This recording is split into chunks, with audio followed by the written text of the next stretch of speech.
Multitâche. Bonjour à tous. Bonjour Compile.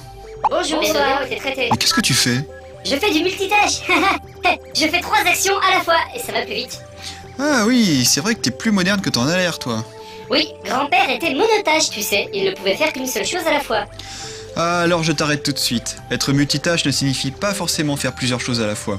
Ça signifie donner l'impression à l'utilisateur de faire plusieurs choses à la fois en exécutant plusieurs programmes. Ah ouais, un peu comme la vache qui tâche sans tâche. Mais de quoi tu parles? Pardon, je voulais dire... Ouais, bon, ok. Bon, explique-moi, comment est-ce qu'on fait pour faire semblant de faire plusieurs choses à la fois? L'utilisateur, pourtant, il fait bien tourner plusieurs programmes en même temps sur les ordinateurs d'aujourd'hui. Tout d'abord, je vais définir ce qu'est un système monotâche. En gros, on avait déjà expliqué que le CPU exécute des instructions les unes à la suite des autres. Dans un système monotâche, lorsque le système d'exploitation lance un programme, il doit attendre que ce dernier se termine pour qu'on puisse en lancer un autre.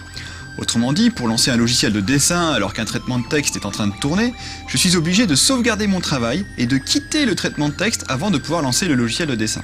D'accord, je vois, c'est vraiment pas pratique. Et encore, ça c'est quand on pouvait quitter. Dans les années 80 par exemple, la plupart des jeux ne pouvaient pas se quitter, il fallait redémarrer l'ordinateur. Ouah, comme c'est lourd. Ça semble inimaginable aujourd'hui. Et pourtant ça existe encore. Par exemple sur la DS de Nintendo, c'est encore le cas.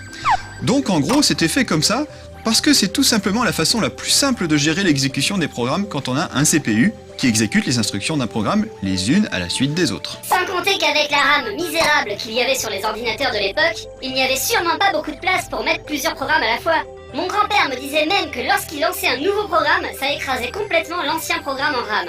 Bref, c'était la préhistoire. Oui, effectivement, l'aspect gestion de la mémoire était aussi bloquant. Donc les gens se sont mis à préférer les systèmes d'exploitation multitâches, c'est-à-dire où on peut lancer plusieurs programmes en même temps et passer de l'un à l'autre quand on veut. Pourtant, le CPU n'exécute toujours qu'un seul programme à la fois. Et donc, comment tu veux que je fasse pour faire semblant de lancer plusieurs programmes à la fois? Mais non, c'est pas parce que tu lances plusieurs programmes à la fois que tu fais plusieurs choses à la fois. Compile, qu'est-ce que tu as comme avantage sur les humains?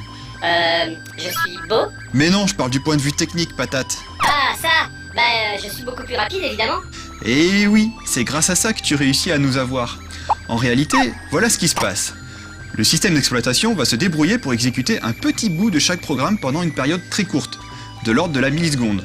Pour chaque programme, une quantité réduite d'instructions va être exécutée, et une fois que c'est fait, le système va mettre en pause le programme en cours et passer au suivant. Comme il fait ça très vite, nous les humains on s'en rend pas compte du tout, et on a l'impression que tous les programmes fonctionnent en même temps.